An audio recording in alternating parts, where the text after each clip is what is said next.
જો તમારા બાળકોને કરમિયાની તકલીફ રહેતી હોય તો આ એક વસ્તુ બિલકુલ ના આપો.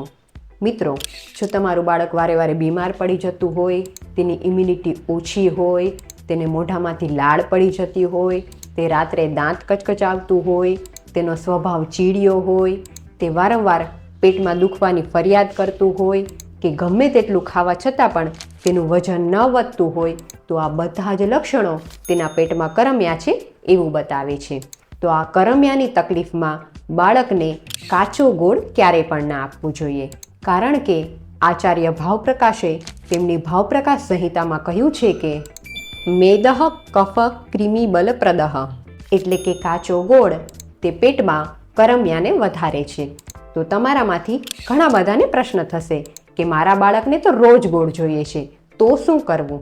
તો આ માટે 1 ચમચી ગાયનું ઘી ગરમ કરો અને ત્યાર પછી તેમાં ગોળને ઓગળાવી નાખો. આ રીતે ગરમ કરીને ગોળ આપવાથી તે કરમિયા કરતું નથી અને બાળકને પોષણ આપે છે. મિત્રો, તમારા બાળકના સ્વાસ્થ્ય માટે માત્ર એક ફેરફાર કરવાથી ગોળ તેના માટે ઔષધિ બની જશે અને તેને ક્યારેય કરમિયાની તકલીફ નહીં કરે.